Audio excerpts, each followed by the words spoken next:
E aí, tudo bom, meu amigo? Eu sou o André Guerra, sou coordenador e professor do Probante. Além disso, eu treino candidatos para provas orais de concurso público. No vídeo de hoje, nós vamos falar sobre direito do consumidor. Você sabe, né, meu amigo, que direito do consumidor é o mais importante do direito.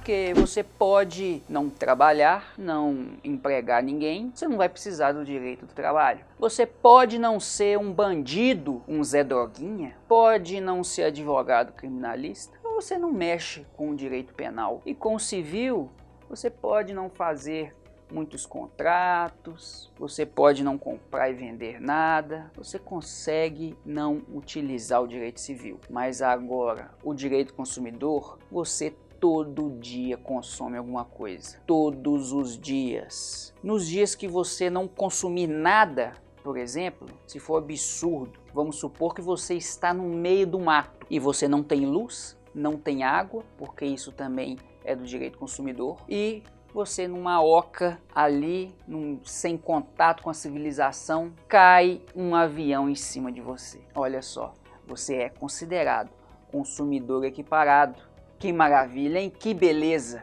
Então, mesmo não consumindo diretamente, indiretamente, em algumas situações você é considerado consumidor. É uma matéria muito importante, a mais importante, e você que advoga ou quer advogar, ou simplesmente quer saber para fazer a sua prova de concurso, a sua OAB, Direito do Consumidor é o canal. E esse vídeo, que na verdade a gente vai dividir em 2 vídeos, nós vamos falar tudo o que você precisa saber sobre direito do consumidor, de forma direta, resumida e objetiva. Com essas 2 aulas, você terá as informações necessárias para entender a matéria e acertar as questões sobre o assunto. Mas professor, nós vamos falar de quê? Nós vamos falar sobre o que é o consumidor, o que é o fornecedor, sobre vulnerabilidade e hipossuficiência, sobre alguns institutos importantes, os mais importantes do direito do consumidor. Vamos falar da responsabilidade e, para fechar, sobre a publicidade. Todos esses assuntos são queridinhos das bancas e, além disso, assuntos que você precisa saber se quiser trabalhar nessa aula ou conhecer os seus direitos. Então, vem comigo, armas em punho, vamos à guerra. O início, gente, qual que é o início? A gente tem que saber o que é consumidor. Você sabe o que é consumidor? Não. No artigo 2º do CDC, vai estar lá para você. A gente vai colocar aqui do seu lado para você acompanhar direitinho. Que consumidor é toda pessoa física ou jurídica. Ou seja, não precisa ser um ser humano para ser consumidor.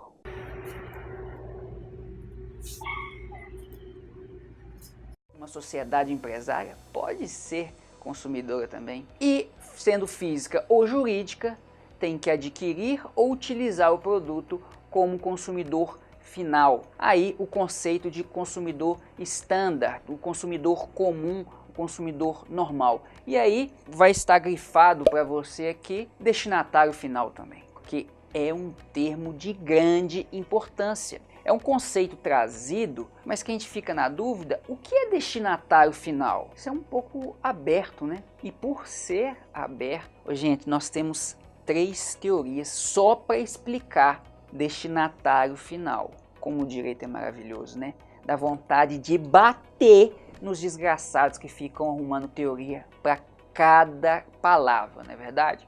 Mas você não se preocupe não, que é fácil. A primeira teoria é a maximalista. Para ela, o destinatário final é o destinatário fático. Não importa a destinação econômica, não importa nada. Se a pessoa adquiriu o produto e ficou com ele, consumidor, tá? E o que não seria consumidor para o maximalista? Ô, gente, a gente só pode imaginar naquela pessoa, sendo jurídica ou uma pessoa natural, que compra um produto e revende. Então, se você vai fazer sacolão no Paraguai, compra um tanto de coisa e vende no Brasil, você é consumidora desses produtos que você compra lá? Não, porque você compra para revender. Então, do mesmo jeito que faz uma indústria ou coisa parecida. Agora, se você compra um insumo, algo para você transformar em um outro produto e aí sim vender, você vai ser consumidor desses insumos, desses produtos. Ou se você utiliza, você compra um computador para a sua empresa, por exemplo, você usa esse computador para trabalhar, você vai ser consumidor. E por que chama maximalista? Chama maximalista porque quase todo mundo é considerado consumidor. Basta ser o destinatário fático do bem. E por ser muito abrangente, que as pessoas falam, gente, não, a gente tem que ter uma certa calma ao falar disso aí. Porque vai ter sociedades empresárias gigantescas, poderosas, que, segundo esses termos, vão ser considerados consumidor. Não pode ser assim. Então vamos fazer uma outra teoria, que é a finalista. E por que chama finalista?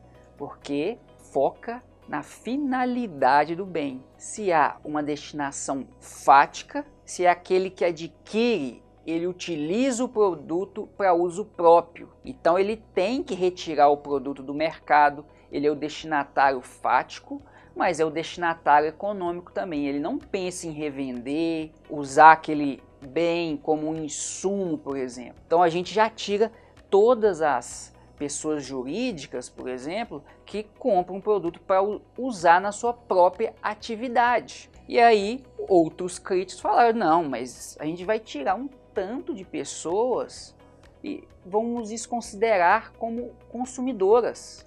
Não pode, está muito extremista, porque vai ter gente que é vulnerável também e que precisa ser protegido. E aí o que fizeram? Essa terceira teoria. Se a maximalista é muito ampla e a finalista é muito restritiva, vamos chegar no meio termo. E é isso que o STJ, por exemplo, coloca, se posicionou, é a teoria finalista mitigada. Nós vamos verificar a vulnerabilidade da pessoa, no caso concreto. Então, mesmo sendo uma empresa, uma sociedade empresária, que adquire um bem para utilizar na sua atividade econômica, ela pode ser considerada como consumidor ao comparar com o fornecedor muito poderoso. Imagina que você, para ajudar no pagamento das contas, você venda doces na faculdade, ou você vá de loja em loja vendendo salada de fruta. Você é consumidor quando você compra essas frutas, quando você compra o leite condensado? A princípio não, porque você utiliza aquilo para beneficiar, se transformar em outro produto e vender. Normalmente você não pode ser considerado consumidor. Só que adotando essa teoria finalista mitigada, você pode ser considerado consumidor. E qualquer problema com um produto, você utiliza o CDC para se proteger contra um produto estragado da Nestlé ou da mercearia da esquina. Tá certo? Muito fácil, vocês já sabem isso. Mas antes da gente passar a falar sobre o que é fornecedor, a gente tem que ter na cabeça a ideia do consumidor equiparado. No começo do vídeo a gente falou. Então o consumidor não é só aquele que compra, utiliza diretamente aquele bem. O código traz outras situações consideradas como de consumo, que considera aquela pessoa como consumidora. Nós temos a coletividade de pessoas, nós temos os bystanders, olha que nome chique, gente, nome chique demais. E as pessoas expostas a práticas comerciais ou contratuais abusivas. É muito simples você entender o que cada um desses termos significa. As coletividades de pessoas são pessoas determinadas ou indetermináveis que participam das relações de consumo. É muito difícil cair uma questão dessa sobre isso na sua prova, tá? Mas vocês precisam saber que a coletividade de pessoas é isso. Pode ser inclusive pessoas indeterminadas. Os bystanders é o que mais cai, é o que é mais cobrado, é o que você tem que saber. Quando acontece uma desgraça, vamos ter o bystander. Um ônibus estava dirigindo, assim, estava se locomovendo na rua, pulou a roda, acertou um pedestre. O que é isso? O pedestre é um consumidor bystander, porque enquanto outros estavam utilizando do ônibus, se locomovendo para outra cidade ou para outros locais, que é uma relação de consumo. Houve um problema que atingiu um terceiro. Então esse terceiro é protegido pelo CDC. Por isso que é um consumidor equiparado, porque ele não estava no ônibus, ele não adquiriu a passagem, ele não passou numa roleta, nada. Ele estava na rua completamente alheio e foi atingido. Então todas as vítimas de danos provenientes de fornecimento de serviço ou produto são consumidores equiparados. Bystander! Que beleza, né? É um nome para você nunca esquecer. E por último, né, que nós já falamos, são as pessoas expostas às práticas abusivas. Se há um comercial abusivo, nós vamos falar disso na última parte, todo mundo que assistiu, os familiares, quem convive com isso, são consumidores equiparados, tá certo? Então é um modo de proteger a coletividade também, mas de forma mais específica, quando a coletividade foi exposta às práticas abusivas. Ok? Falando agora de fornecedor. Fornecedor, gente, não tem dúvida. Pode ser qualquer pessoa física. Então você, pobre coitado, não tem dinheiro, mas vive vendendo uma coisinha aí na rua, você é fornecedor, tá certo? A sua relação com quem te vende os produtos pode ser de consumidor ou não, como a gente já disse, a depender da vulnerabilidade. Mas pessoa física pode ser fornecedor, pessoa jurídica.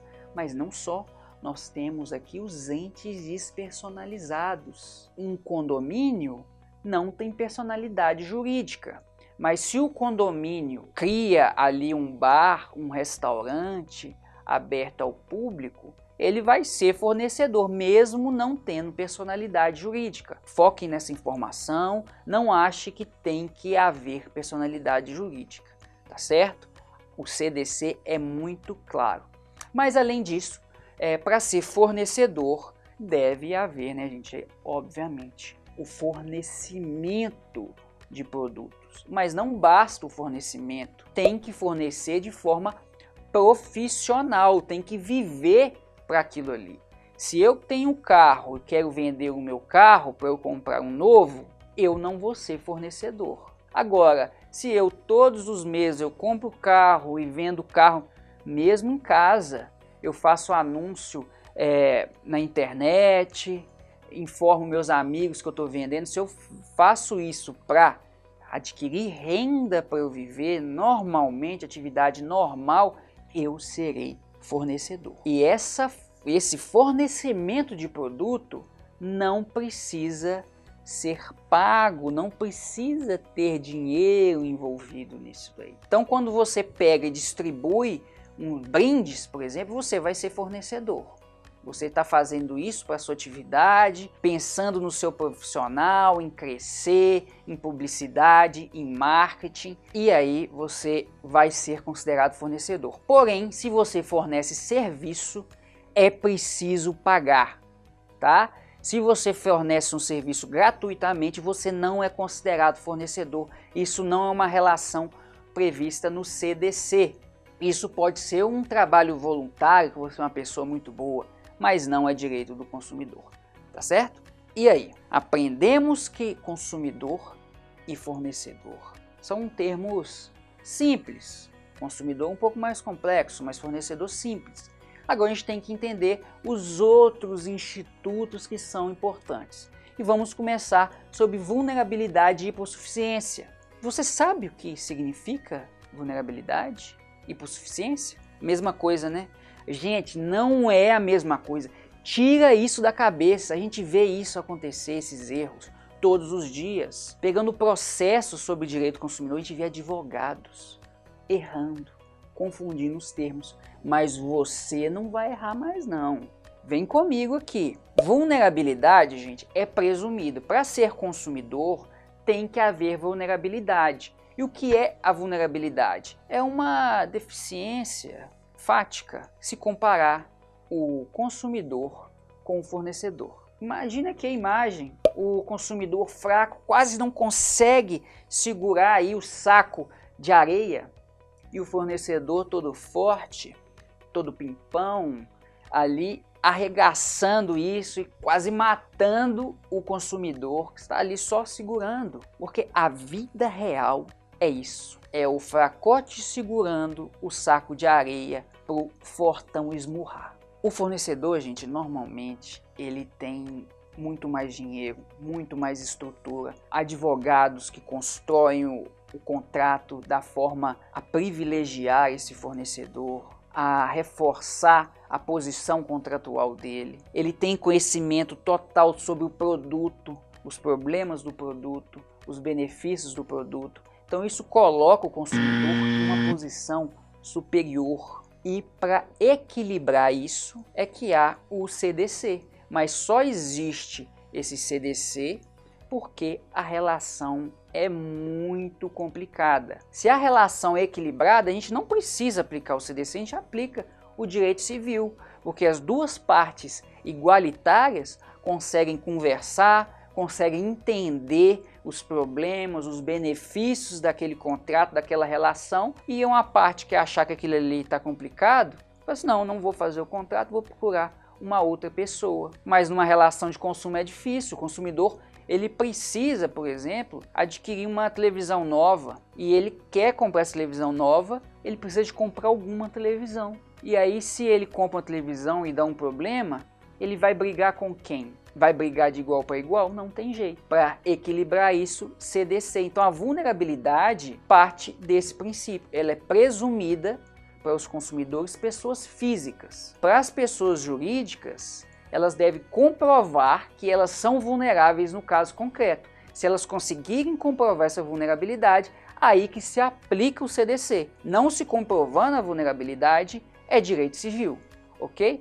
Mas o que é hipossuficiência? Gente, a hipossuficiência é uma questão processual. Vai discutir no processo. O consumidor, naquele processo, tem dificuldade de fazer alguma prova, ele é hipossuficiente nisso, por exemplo.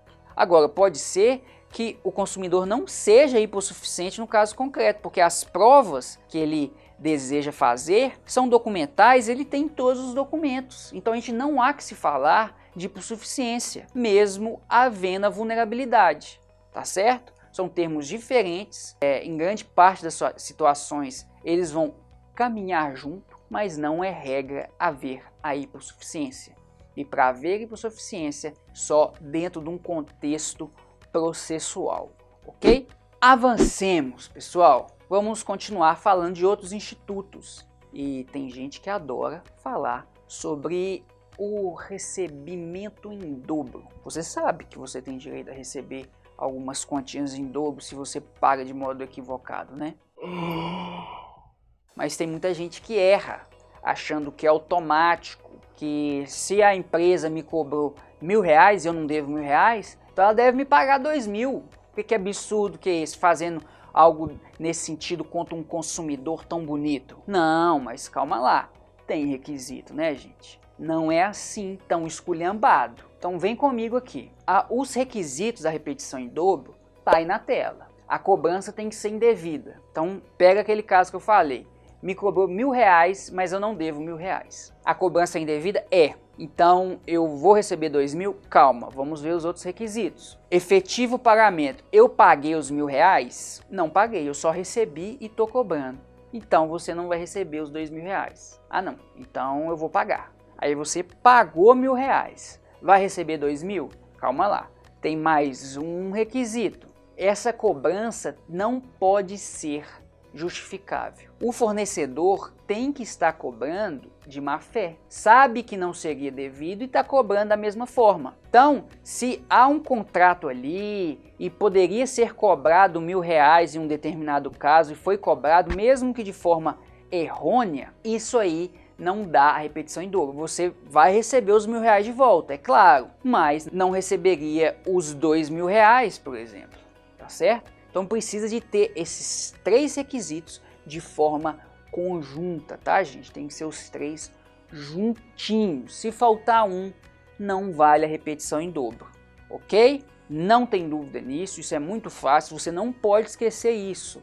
Isso cai em prova e isso na prática você tem que saber. Pelo amor de Deus, não vai participar de um processo e pedir repetição em dobro, sendo que você nem pagou tá certo? Tem que ter esses 3 requisitos aí. Agora, um outro instituto muito falado, gente, é o arrependimento eficaz. A gente sabe que tem esse direito. Se a gente comprou um produto, não gostou, a gente pode devolver sem custos nenhum. É muito legal esse arrependimento, né? Mas será que você sabe quando usar? Porque também tem alguns requisitos. Vamos imaginar que você, um jovem mancebo ou menina mulher, conhece um boy magia.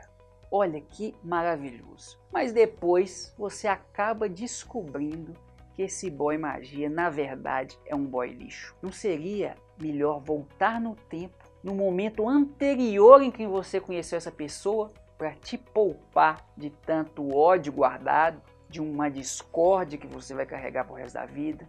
Não seria melhor, gente? Não seria bom fazer isso com tudo na vida que a gente se arrependesse de ter feito? Seria muito bom realmente a gente aplicar para tudo. Mas no direito do consumidor, você pode fazer isso. Olha que alegria, olha como que a matéria é maravilhosa, gente. Você não consegue fazer isso em relação ao boy magia.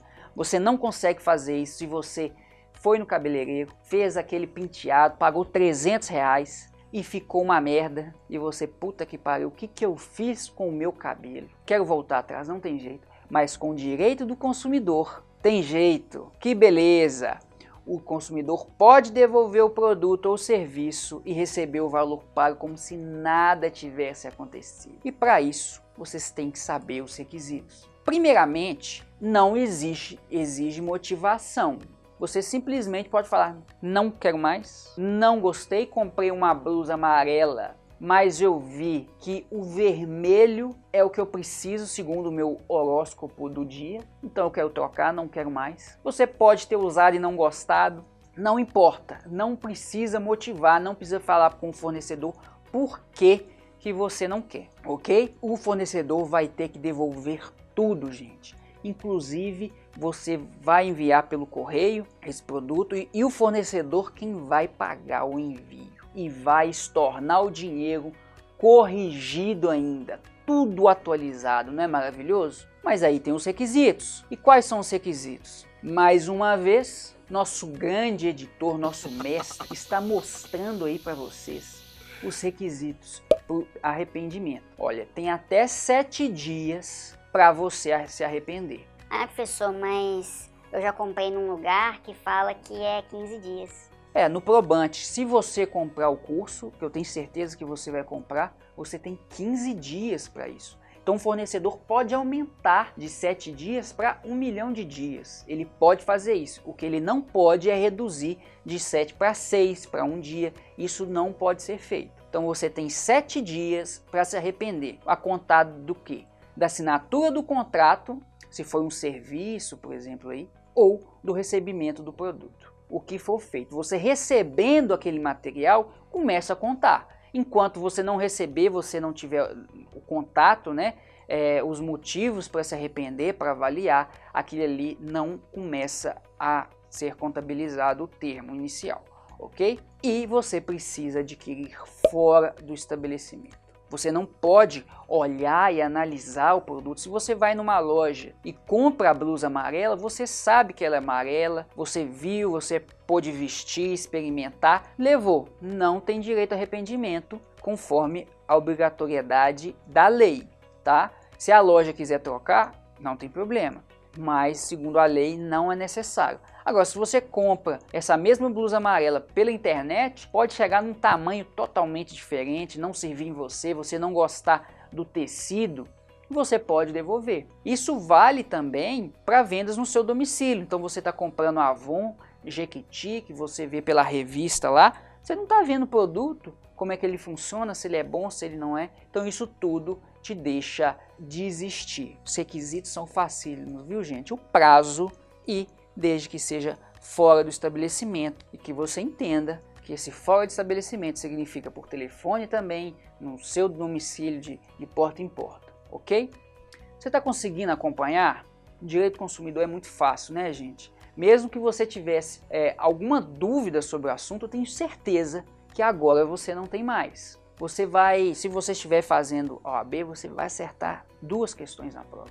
Eu tenho certeza. Se for para outros concursos, você vai acertar todas.